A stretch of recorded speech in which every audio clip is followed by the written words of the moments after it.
Hello and welcome to Mapping Sustainable Solutions with me, Kevin Thatcher. This week we're going to be looking at understanding data. When we have a data set, in order to understand it we need to use some methodology to characterise it. We've already looked at things like graphical methods for plotting charts of our data, and now we're going to start to look at some other mathematical methods for further characterising our data sets so that we can then understand more of what they are showing us. So the learning outcomes for this week are to understand descriptive and summary statistics and how they are calculated, gain an understanding of data distribution, and then calculate these summary statistics using a spreadsheet. Summary statistics convey information about a data set. The basic idea is to use a methodology that will reduce a complicated data set down to something simple, something that we can then more easily understand and analyse. There are two types of summary statistics. There are those types of statistics that typify data. Specifically, we're meaning things like the mean, the median and the mode. Don't worry if you don't understand what those are yet. We'll come on to that in a little bit. And those that describe the spread of the data, range, standard deviation and skewness. So the first and most basic perhaps of summary statistics is the arithmetic mean. Sometimes you'll hear it referred to as the average. And basically the formula for that is the mean is the sum of all of the values in the data set divided by the number of values. If we take this example here, we've got some data for the heights of students in a class. If we add them all up, that's the sum of all of those values, you come to 1181. There are 7 values within the data set, so the mean therefore equals 1181 divided by 7. And that gives us a value of 168.71. So the mean height of a student in that class group is 168.71. We've also then got the median. Now the median is the middle value of the data. So basically this is the value that is separating the upper, lower and lower halves of the data and comes literally in the middle of the data set when it is ranked by value. So for example, going back to our data for heights of students in a class, if we rearrange them in ascending order, we can then see that the value that sits right in the middle of the data set is 165. So that's a little bit different to the value that we got for the mean. We then come on to the mode. The mode is a value that occurs most often in the data set. Again, using that same data set as an example, we've got the height of students in centimetres, and then the second column there, the number of times that a value occurs. All of them only occur once, except the value 165, and that occurs twice. So the mode for our data set is 165. So those are the 3 descriptive statistics that allow us to typify our data: the mean, the median and the mode. We're then going to look at some of them that start to then analyse the spread of the data. Now the first one we're looking at here is possibly the simplest, and that is simply the range. So the range is from the highest to the lowest value in the data.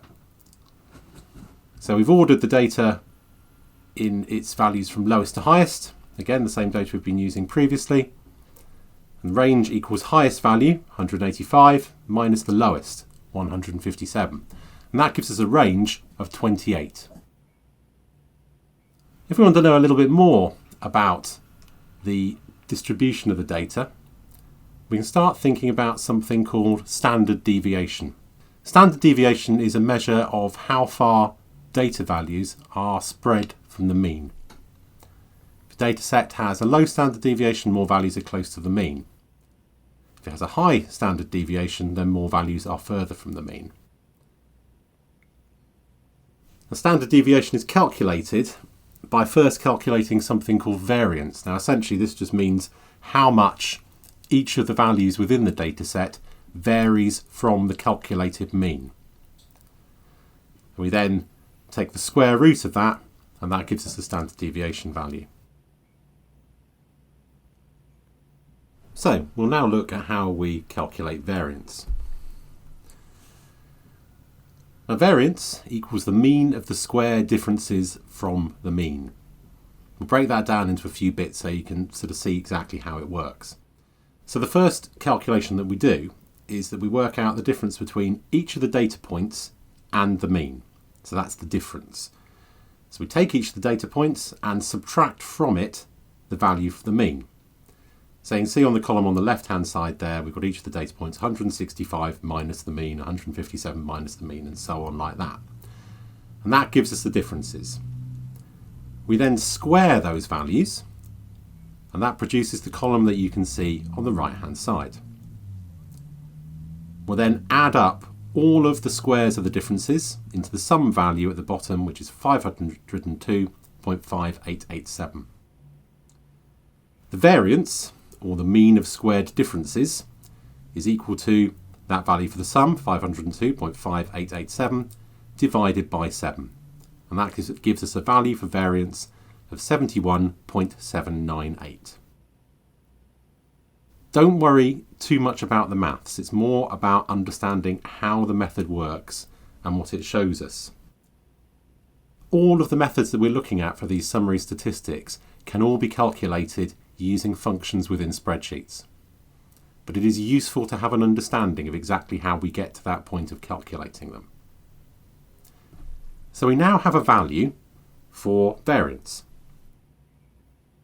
The standard deviation basically is just the square root of the variance. So we take the square root value for that, and that gives us a value of 8.473.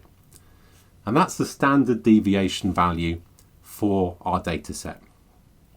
But what does that actually mean? Well, in order to do that, to find out that, we need to understand a little bit about how the distribution of data works. So, if we take what is referred to as the standard normal distribution data, and we plot it as a histogram, as you can see we have here, this is the type of distribution that you get, that there is a central area where you have the majority of the values. Remember, this is distribution of values rather than the actual values themselves. And then towards either side of the curve, the bell curve as it's referred to, we get less and less values until it heads down towards 0. Normally distributed data will have a mean that is equal to the median, which is equal to the mode.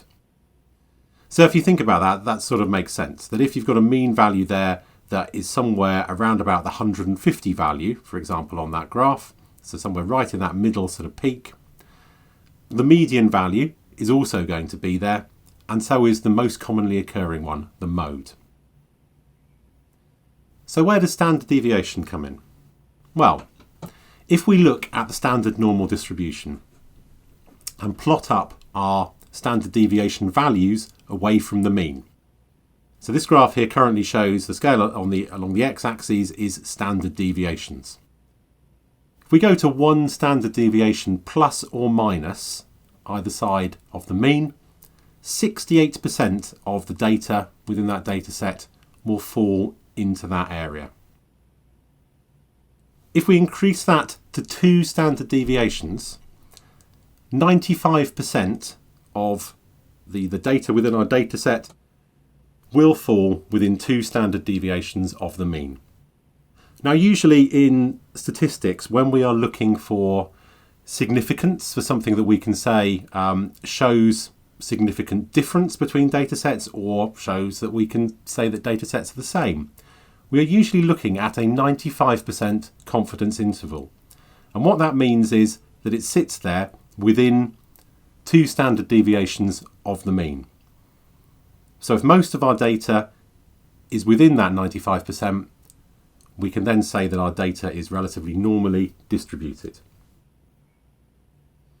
Going further on from that, 3 standard deviations will take us to 99.7%. So almost all of the data will fit within 3 standard deviations of the mean. If our data isn't normally distributed, we can say that it is perhaps skewed. So we've got here a couple of examples. One is positive skew. Now you can sort of see that you have a relatively normal distribution heading towards a peak where the most common values are, but then the right-hand side of the graph shows an extended tail with far more of the data and the values within that area. Similarly, if we look at negative skew, we can see that a substantial amount of the data is in the tail on the left-hand side of the graph, showing that the data then is skewed in a negative direction. So why is that going to be important? Well, obviously, if we are using our 95% confidence and looking for having 95% of our data within 2 standard deviations of the mean, that may not now be the case because of the way that the data is skewed. We can calculate skewness.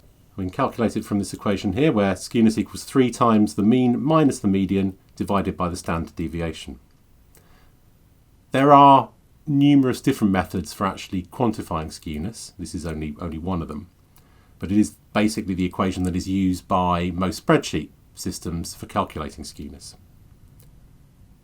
Normally distributed data, so data that conforms to the standard normal distribution, will have a skewness of 0. Negative values for the skewness will indicate negative skew. Positive values for skewness will indicate positive skew. So we can tell by doing that calculation whether our data conforms to a purely normal distribution or whether it is skewed in one way or the other. So why is understanding data distribution important? The main reason is that many statistical tests will only work on normal distribution because they assume a normally distributed data set. So if our data doesn't conform to something that is similar to the standard normal distribution, some data sets will not work with it. This type of data that does conform to the standard normal distribution is referred to as parametric data. Data that doesn't conform to it is referred to as non-parametric. Now there are separate types of tests that will take into account the way that non-parametric data is distributed in order to allow us to still actually conduct statistical tests upon that type of data. So, to review our learning outcomes, to understand descriptive and summary statistics and how they are calculated, gain an understanding of data distribution, and then calculate summary statistics using a spreadsheet. So the final one of those is what we're then going to go on to do in the tutorial.